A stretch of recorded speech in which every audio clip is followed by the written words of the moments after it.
जो ख्वाब मैंने देखा है वो ख्वाब मुझे पाना है और रुतबा मुझे तुझ जैसा नहीं तुझसे भी लाजवाब पाना है। नमस्कार दोस्तों, आज के वीडियो करेंगे हम 12 अक्टूबर के सभी महत्वपूर्ण करंट अफेयर पे। देखिए आज के वीडियो में टोटल हम 12 मोस्ट इंपॉर्टेंट प्रश्नों पे चर्चा करेंगे और साथ में इनसे जुड़े जितने भी स्पेशल फैक्ट हैं उन पर पूरी डिटेल में चर्चा करेंगे। तो शुरू से लास्ट तक वीडियो बने रहिए और इस वीडियो को पूरा देखने के बाद आप इसकी पीडीएफ फाइल जो है उसको भी डाउनलोड कर सकते हैं नीचे डिस्क्रिप्शन बॉक्स में और हमारे टेलीग्राम चैनल पे। दोनों जगहों पे आपको इस वीडियो की पीडीएफ लिंक मिल जाएगी। और अगर आप इस चैनल से ऐसे ही वीडियोस के ऑटोमेटिक नोटिफिकेशन पाना चाहते हैं तो चैनल को भी सब्सक्राइब करके बेल आइकन प्रेस कर दीजिएगा और वीडियो को लाइक और शेयर भी कर दीजिएगा। तो चलिए शुरू करते हैं इस वीडियो को। देखिए पहला प्रश्न हमारा है नोबेल से। पहला प्रश्न है कि अर्थशास्त्र का नोबेल पुरस्कार 2021 जो है किसको दिया गया। देखिए अब तक मैंने 5 नोबेल पुरस्कारों के बारे में बताया था और ये 6वां नोबेल प्राइज है और ये है अर्थशास्त्र का नोबेल पुरस्कार। तो ये 3 व्यक्तियों को दिया गया है। यहाँ पे ये फोटो आपको दिख रही है, नाम क्या क्या इनके हैं। तो देखिए इस साल का इकोनॉमिक्स यानी कि अर्थशास्त्र का नोबेल पुरस्कार 3 व्यक्तियों को दिया गया है। पहले का नाम है डेविड कार्ड, दूसरे का नाम है जोशुआ इंग्लिश, तीसरे का नाम है गुइडो इम्बेंस। देखिए जो आपके डेविड कार्ड है ये कैलिफोर्निया विश्वविद्यालय बर्कले अमेरिका के जो है एक प्रोफेसर और एक अर्थशास्त्री हैं। दूसरे हैं बिलोंग करते हैं जोशुआ इंग्लिश जो है Massachusetts institute of technology Cambridge America से। और तीसरे भी अमेरिका से ही है, इनका नाम है गुइडो इम्बेस्ट, ये स्टैनफोर्ड यूनिवर्सिटी अमेरिका में जो है अमेरिका से बिलोंग करते हैं। तो ये तीनों अमेरिकी अर्थशास्त्री हैं और इन तीनों को जो है संयुक्त रूप से अर्थशास्त्र का नोबेल पुरस्कार 2021 दिया गया है। देखिए इस साल का जो पुरस्कार है नोबेल का अर्थशास्त्र का, ठीक है, तो अर्थशास्त्र का नोबेल पुरस्कार ही एग्जाम में पूछा जाएगा क्योंकि इसमें एक बहुत ही खास बात जुड़ गई है। क्योंकि देखिए जो ये पुरस्कार है इस बार 2 भागों में 3 व्यक्तियों को दिया गया है। तो कैसे कैसे 2 भागों में 3 व्यक्तियों को दिया गया ये मैं अभी आगे कंटिन्यू करूंगा, लेकिन इससे पहले बता दूं कि इकोनॉमिक्स का जो नोबेल पुरस्कार है ये royal Swedish academy of sciences के द्वारा दिया जाता है। देखिए ये जो तीनों अर्थशास्त्री हैं, ठीक है, जिनके नाम मैंने आपको बता दिए हैं। पहले का नाम है डेविड कार्ड, दूसरे का नाम है जोशुआ इंग्लिश और तीसरे का नाम क्या है, तीसरे का नाम है गुइडो इमेल्स, ठीक है। तो इस साल का जो पुरस्कार होगा ये कितने भागों में, 2 भागों में डिवाइड होगा।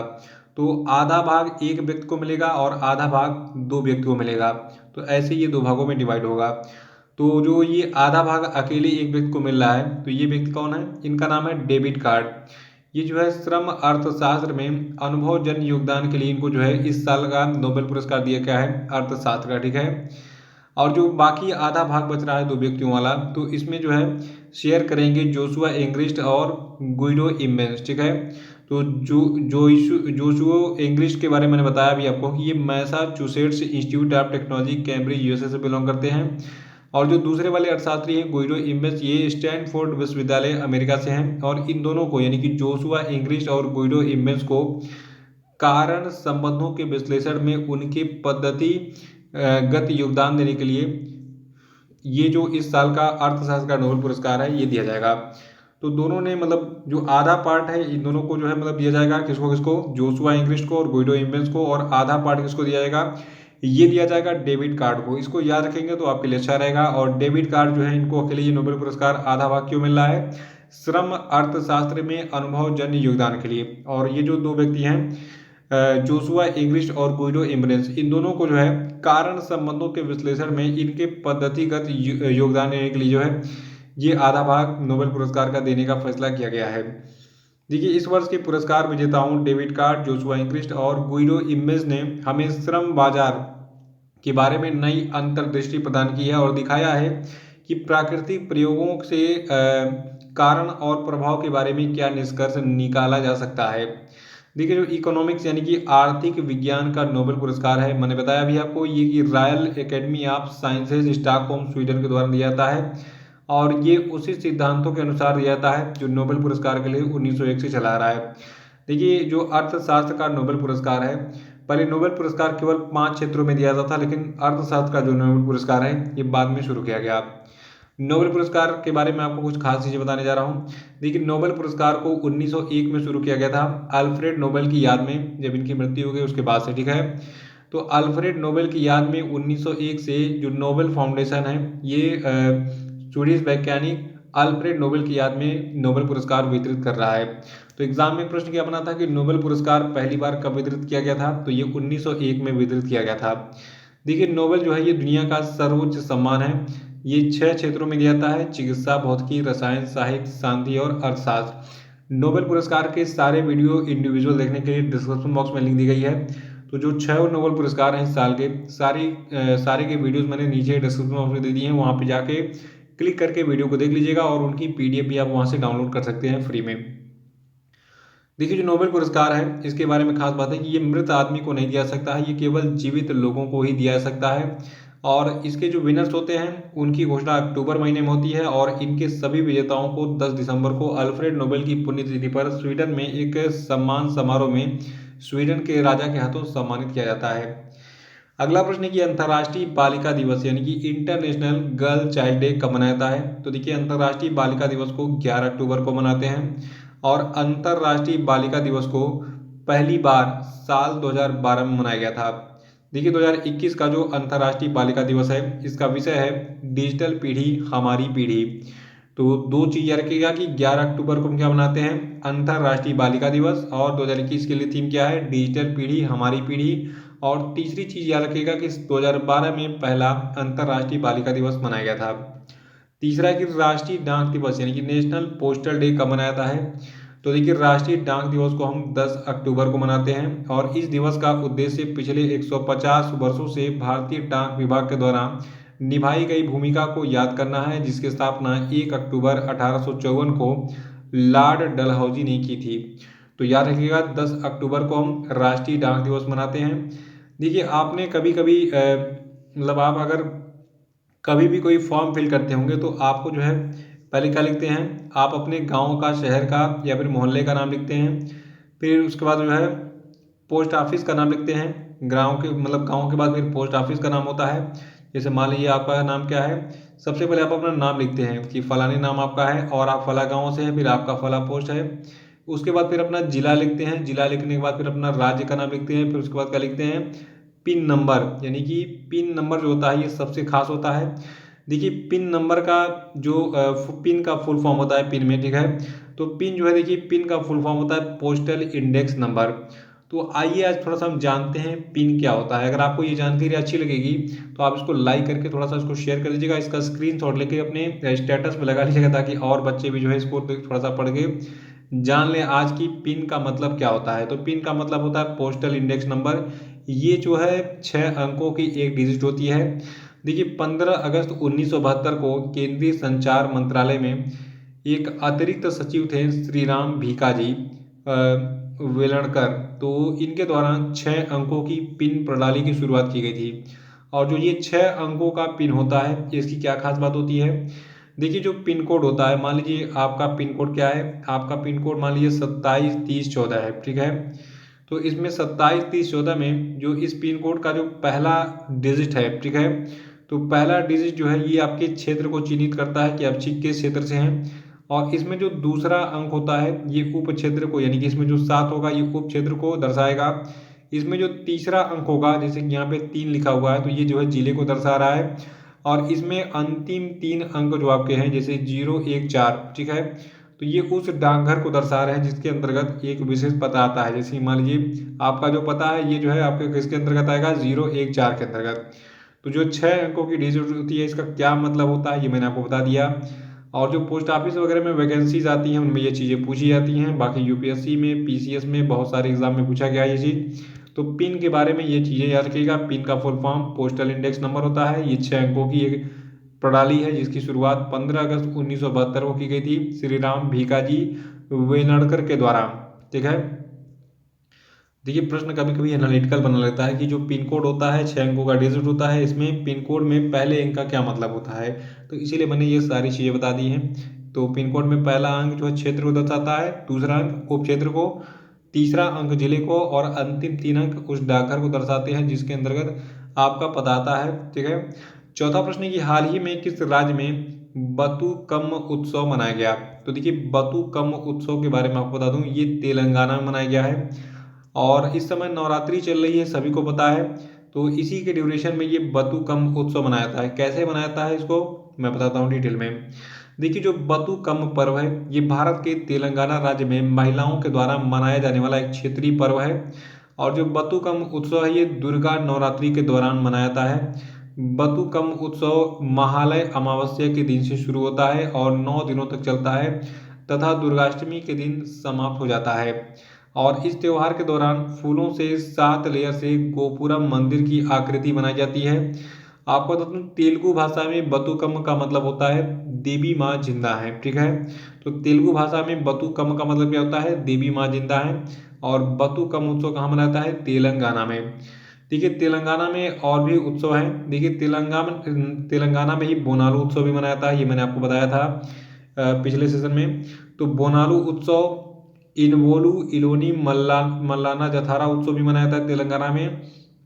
और समक्का सरक्का जतारा उत्सव भी मनाया जाता है। और नागोबा जथारा उत्सव भी जो है मनाया जाता है कहाँ पे, तेलंगाना में।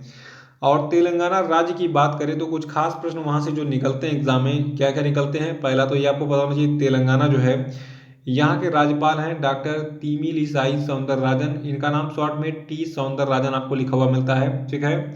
और तेलंगाना के मुख्यमंत्री हैं के चंद्रशेखर राव जी। तेलंगाना की राजधानी हैदराबाद है। तेलंगाना की स्थापना कब हुई थी, ये सबसे बड़ा सबसे ज़्यादा पूछे जाने वाला प्रश्न है। देखिए तेलंगाना जो है इसकी स्थापना 2 जून 2014 को हुई थी। कब हुई थी, 2 जून 2014 को हुई थी तेलंगाना की स्थापना। और तेलंगाना की जनसंख्या कितनी है, तेलंगाना की पॉपुलेशन है 2011 की जनगणना के आंकड़ों के अनुसार 3,51,93,978। और तेलंगाना में जिले कितने हैं, 33 हैं। तेलंगाना का जो उच्च न्यायालय यानी कि हाई कोर्ट है ये हैदराबाद उच्च न्यायालय है। और तेलंगाना के पड़ोसी राज्य हैं महाराष्ट्र, छत्तीसगढ़, कर्नाटक, आंध्र प्रदेश। इसको आप मैप में भी देख सकते हैं। यहाँ पे आपको देखिए तेलंगाना दिख रहा है, इसके पड़ोसी राज्य कौन से हैं, महाराष्ट्र, छत्तीसगढ़, आंध्र प्रदेश और कर्नाटक, ठीक है।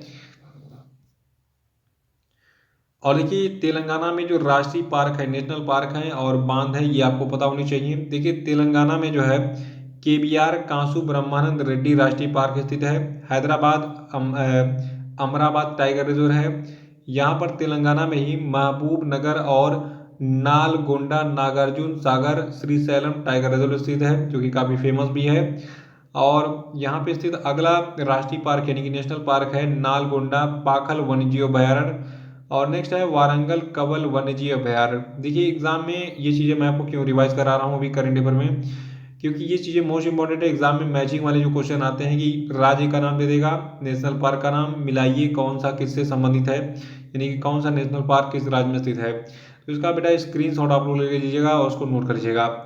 अब बात करें अगर बांध की, तो तेलंगाना में नागार्जुन सागर बांध, कृष्णा नदी निजाम सागर बांध, मंजीरा नदी निजामाबाद पोचमपाद बांध स्थित है, गोदावरी निजामाबाद हवाई अड्डा स्थित है कहाँ पे, तेलंगाना में। देखिए यहाँ पे हवाई अड्डा घुस गया है, सॉरी ये गोदावरी बांध की बात हो रही है, ठीक है। गोदावरी बांध जो है निजामाबाद में तेलंगाना के स्थित है। अगला प्रश्न है कि विश्व मानसिक स्वास्थ्य दिवस यानी कि वर्ल्ड मेंटल हेल्थ डे कब मनाया जाता है। तो देखिए विश्व मानसिक स्वास्थ्य दिवस को 10 अक्टूबर को मनाया जाता है। और 2021 के लिए विश्व मानसिक स्वास्थ्य दिवस की थीम है एक असमान दुनिया में मानसिक स्वास्थ्य, ठीक है। और देखिए जो विश्व मानसिक स्वास्थ्य दिवस है ये पहली बार 10 अक्टूबर 1992 को world federation for mental health की वार्षिक गतिविधि के रूप में मनाया गया था। अगला प्रश्न है कि हाल ही में किस देश के परमाणु बम के जनक डॉक्टर अब्दुल कादिर खान का निधन हो गया। तो देखिए डॉक्टर अब्दुल कादिर खान पाकिस्तान के परमाणु बम के जनक थे, ठीक है। देखिए ये आदमी थोड़ा सा चुरकट टाइप का था, इसने पूरी दुनिया में जो है अपना जो परमाणु बम बनाने का फार्मूला बेचा था, खास तौर से जो उत्तर कोरिया है, ठीक है, नॉर्थ कोरिया को सबसे पहले बेचा था इसने परमाणु बम बनाने का फार्मूला। खैर बहुत सारे देशों में क्या मतलब अपने भारत में ये सारी चीज़ें गोपनीय होती हैं और इसको जो है शेयर नहीं की जाती हैं। जो हमारा खुद का जो फार्मूला है, हमारा क्या मतलब किसी का भी पेटेंट फार्मूला है कि भैया इस तरह से हम ये हथियार बनाए हैं और इस तरीके से आप नहीं बना सकते हैं, ठीक है। तो कुछ नियम कानून होते हैं, लेकिन अब्दुल कादिर खान ने पूरी दुनिया में परमाणु का जो है परमाणु बम बनाने का फार्मूला बेच दिया था। और आपको जानकर ये हैरानी होगी कि अब्दुल कादिर खान का जन्म हुआ था भारत में मध्य प्रदेश के राजधानी भोपाल में, ठीक है। लेकिन जब इंडिया डिवाइड हुआ, पाकिस्तान अलग हुआ, तो ये पाकिस्तान चले गए और बाद में इन्होंने परमाणु बम का आविष्कार किया पाकिस्तान में। और इनको इसके बाद वहाँ का सर्वोच्च नागरिक पुरस्कार भी दिया गया। और आपको बता दूं पाकिस्तान जो है ये मतलब दुनिया का ऐसा पहला इस्लामिक राष्ट्र था जिसने परमाणु बम बनाया था। और ये व्यक्ति बदनाम भी था, मैंने बताया आपको। इसने परमाणु बम बनाने का फार्मूला कई सारे देशों को भेज दिया था। सातवां है कि मृत्यु दंड के खिलाफ विश्व दिवस यानी कि world day against the death penalty कब मनाया जाता है? तो देखिए, मृत्यु दंड के खिलाफ विश्व दिवस को हम 10 अक्टूबर को मनाते हैं। और 2021 के लिए मृत्यु दंड के खिलाफ विश्व दिवस की थीम है महिलाओं को मौत की सजा एक अदृश्य वास्तविकता। और देखिए, जो मृत्यु दंड के खिलाफ विश्व दिवस है, इस दिवस का आयोजन पहली बार 2003 में world coalition against the death penalty के द्वारा किया गया था। और देखिए, 2021 में 19वां मृत्यु दंड के खिलाफ विश्व दिवस मनाया गया था। आठवां की तुर्की grand prix 2021 formula one race किसने जीता? तो देखिए, तुर्की grand prix 2021 formula one race को जीता है वाल्टेरी बोटास ने। देखिए, वाल्टेरी बोटास की बात करें तो ये मर्सिडीज के ड्राइवर हैं और फिनलैंड के निवासी हैं, ठीक है। तो फिनलैंड के निवासी मर्सिडीज के ड्राइवर वाल्टेरी बोटास ने अभी हाल ही में तुर्की grand prix 2021 formula one race को जीत लिया है। और ये इस साल इस सीजन का इनका पहला खिताब है। अब तक इन्होंने कोई भी खिताब जीता नहीं था वाल्टेरी बोटास ने। और देखिए, जो ये फार्मूला वन रेस थी तुर्की ग्रैंड प्रिक्स 2021, तो इसमें दूसरे स्थान पर रहे मैक्स वर्स्टेपन, जो कि रेड बुल के ड्राइवर हैं, नीदरलैंड से बिलोंग करते हैं। और इसमें जो है सार्जियो पेरेज मैक्सिको यानी कि मैक्सिको के सार्जियो पेरेज तीसरे स्थान पर हैं, जो कि रेड बुल के ड्राइवर हैं। और इस रेस में सबसे चर्चित लुइस हैमिल्टन जो है ये 5वें स्थान पर हैं, मतलब बहुत ही चौंकाने वाली बात है। तो लुइस हैमिल्टन 5वें स्थान पर हैं तुर्की ग्रैंड प्रिक्स में। नवा प्रश्न है कि किस राज्य की निवासी 20 वर्षीय अदिति माहेश्वरी को एक दिन के लिए भारत में ब्रिटिश उच्चायुक्त बनाया गया था? तो आपको बता दूं, जो आपकी अदिति माहेश्वरी हैं ये राजस्थान से बिलोंग करती हैं। और इनको जो है भारत में ब्रिटिश उच्चायुक्त बनाया गया था एक दिन के लिए। और ये एक दिन के लिए इनको उच्चायुक्त क्यों बनाया गया, इसका एक बहुत बड़ा कारण है, मैं आपको बताता हूँ। देखिए, जो अदिति माहेश्वरी हैं ये वर्तमान में दिल्ली विश्वविद्यालय के मिरांडा हाउस कॉलेज से फिजिक्स यानी कि भौतिक विज्ञान की स्नातक की पढ़ाई कर रही हैं। और देखिए, 11 अक्टूबर को मैंने बताया आपको कि अंतर्राष्ट्रीय बालिका दिवस मनाया जाता है। और इसी को मनाने के लिए 2017 से एक कंपटीशन यानी कि प्रतियोगिता का आयोजन किया जाता है हर साल। जो इसमें विनर होता है तो अखिल भारतीय प्रतियोगिता के विजेता के पास एक दिन के लिए राजनयिक मिशन का नेतृत्व करने का अनूठा अवसर मिलता है। तो वही अवसर राजस्थान की अदिति माहेश्वरी को दिया गया। इनको भारत में ब्रिटिश उच्चायुक्त बनाया गया। 10वां प्रश्न की हाल ही में भारतीय रेल यानी कि इंडियन रेलवे ने रेलवे के दक्षिण मध्य मंडल ने पहली बार लंबी दूरी के किस 2 मालगाड़ियों का सफलतापूर्वक परीक्षण किया? अगर आप रेलवे के एग्जाम में बैठे जा रहे हैं तो इस प्रश्न को ध्यान से देखिएगा, क्योंकि यहाँ पे आपको 1 नंबर के अलावा और भी बहुत नंबर मिलेंगे, मतलब 3-4 नंबर के प्रश्न आपको मिल जाएंगे। हम बात कर रहे हैं भारतीय रेलवे के दक्षिण मध्य मंडल की। तो इसने हाल ही में लंबी दूरी की 2 मालगाड़ियों का सफलतापूर्वक परिचालन किया है। पहले का नाम है त्रिशूल, दूसरे का नाम है गरुड़। अगर एग्जाम में पूछा जाए त्रिशूल और गरुड़ क्या है, तो ये दोनों मालगाड़ियों के नाम हैं जिनका परीक्षण अक्टूबर महीने में दक्षिण मध्य मंडल के द्वारा किया गया भारतीय रेलवे के। देखिए, इन रेलगाड़ियों की खास बात क्या है, मालगाड़ियों की, ये बहुत ही लंबी है। इनमें बहुत लंबा जो है मतलब अतिरिक्त कोच लगा हुआ है, 3-3 रेलगाड़ियों के बराबर इसकी क्षमता है। तो आम मालगाड़ियों के मुकाबले इनमें 3 गुना अधिक वैगन लगे हुए हैं। और इस प्रकार की मालगाड़ियों से ज़्यादा माल ढुलाई की जा सकती है। सही बात है। देखिए, अगर 3 गुना उसमें डब्बे लगे हुए हैं मालगाड़ी वाले, तो लगभग 3 ट्रेन के बराबर एक ही ट्रेन में कैपेसिटी हो जाएगी आपकी। देखिए, जो त्रिशूल है ये दक्षिण मध्य रेलवे की पहली लंबी दूरी की रेल है। इसमें 3 मालगाड़ियां यानी कि 177 वैगन शामिल हैं। ये रेल 7 अक्टूबर को विजयवाड़ा मंडल के कोंडापल्ली स्टेशन से पूर्वी तट रेलवे खुर्दा मंडल के लिए रवाना की गई थी। और इसके बाद फिर 8 अक्टूबर को जो है गुंतकल डिवीजन के रायचूर से जो है सिकंदराबाद डिवीजन के मनुगुरु तक इस तरह की एक और रेल रवाना की गई और इस रेल को गरुड़ नाम दिया गया था। तो ये डिटेल है त्रिशूल और गरुड़ के बारे में। ये दोनों लंबी दूरी की बहुत लंबी जो है मालगाड़ियां हैं, ठीक है। 11वां की हाल ही में केंद्रीय मत्स्य पालन, पशुपालन और डेयरी मंत्री पुरुषोत्तम रूपाला ने किस राज्य में 8 अक्टूबर 2021 को रिवर रैचिंग यानी कि नदी पशुपालन कार्यक्रम का शुभारंभ किया? तो देखिए, ये रिवर रैचिंग यानी कि नदी पशुपालन कार्यक्रम को जो है उत्तर प्रदेश से शुरू किया गया 8 अक्टूबर 2021 को। किसके द्वारा? केंद्रीय मत्स्य पालन, पशुपालन और डेयरी मंत्री पुरुषोत्तम रूपाला के द्वारा। देखिए, इस कार्यक्रम का शुभारंभ ब्रिज घाट गढ़मुक्तेश्वर उत्तर प्रदेश में किया गया। और उत्तर प्रदेश के साथ 4 अन्य पड़ोसी राज्य उड़ीसा, उत्तराखंड, त्रिपुरा, छत्तीसगढ़ ने इस राष्ट्रव्यापी नदी पशुपालन कार्यक्रम में के शुभारंभ में जो है पार्टिसिपेट किया था। और अगला प्रश्न है कि हाल ही में रिदम सांगवान एवं विजयवीर सिद्धू ने ISSF जूनियर विश्व चैंपियनशिप के कितने मीटर रैपिड फायर पिस्टल मिश्रित टीम स्पर्धा में स्वर्ण पदक जीत लिया है? तो देखिए इन्होंने 25 मीटर रैपिड फायर पिस्टल मिश्रित टीम स्पर्धा में गोल्ड मेडल जीता हाल ही में। याद रखिएगा, भारत के रिदम सांगवान और विजयवीर सिद्धू ने ISSF जूनियर विश्व चैंपियनशिप के 25 मीटर रैपिड फायर पिस्टल मिश्रित टीम स्पर्धा में गोल्ड मेडल यानी कि स्वर्ण पदक जीता हाल ही में।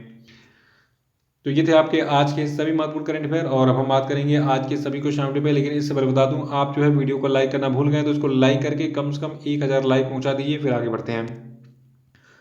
देखिए नोबेल पुरस्कार के सभी वीडियोस की लिंक जो डिस्क्रिप्शन बॉक्स में दी गई है वहां पर क्लिक करके उन सभी वीडियोस को देख लीजिएगा और उसकी PDF डाउनलोड करके सुरक्षित कर लीजिएगा। तो पहला प्रश्न आपके लिए कि हाल ही में किस संगठन ने भारत के लिए 2021 state of the education report launch की है, बताइए। और दूसरा कि अक्टूबर 2021 में कौन सा देश आधिकारिक तौर पर प्रकृति और लोगों के लिए उच्च महत्वाकांक्षा गठबंधन में शामिल हो गया है, बताइए। और तीसरा कि हाल ही में किसने वैश्विक फिनटेक हैकाथन श्रृंखला आई स्प्रिंट 21 लॉन्च किया है, बताइए। नहीं पता तो कल का वीडियो देख के उसको रिवाइज करा लीजिएगा। और अगला प्रश्न है आपके लिए कि हाल ही में केंद्रीय पर्यटन राज्य मंत्री अजय भट्ट ने किस रेलवे स्टेशन से बौद्ध सर्किट ट्रेन FAM टूर को हरी झंडी दिखाई, बताइए। और पांचवा प्रश्न आपके लिए कि हाल ही में किस बैंक ने 2 राष्ट्रीय पुरस्कार APY बिग बिलीवर्स और लीडरशिप कैपिटल प्राप्त किया, आंसर बताइए। और अब हम बात करेंगे कल के पूछे गए सभी प्रश्नों के सही उत्तरों की। देख लीजिएगा, पहला प्रश्न था कि विश्व टांग दिवस कब मनाया जाता है, तो इसको हम 9 अक्टूबर को मनाते हैं। और दूसरा था विश्व प्रवासी पक्षी दिवस यानी कि वर्ल्ड माइग्रेटरी बर्ड डे कब मनाया जाता है, तो इसको हम जो है मनाते हैं मई महीने के दूसरे शनिवार को और अक्टूबर महीने के दूसरे शनिवार को। तो 2 बार मनाया जाता है विश्व प्रवासी पक्षी दिवस। और इसकी जो डिटेल्स है वो आप कल का वीडियो देख के उसको रिवाइज कटा लिए। और देखिए तीसरा प्रश्न था कि अजय वारियर किन 2 देशों का सैन्य अभ्यास है, तो ये भारत और यूनाइटेड किंगडम का संयुक्त सैन्य अभ्यास है। और चौथा था कि फोर्ब्स इंडिया की रिच लिस्ट 2021 में पहले स्थान पर कौन है, तो देखिए इनका नाम है मुकेश अंबानी। और पांचवा था कि हेनले पासपोर्ट इंडेक्स 2021 में भारत किस स्थान पर है, तो देखिए भारत इसमें 90वें स्थान पर है। तो इसी प्रश्न के साथ ये वीडियो समाप्त होता है। जय हिंद, जय भारत।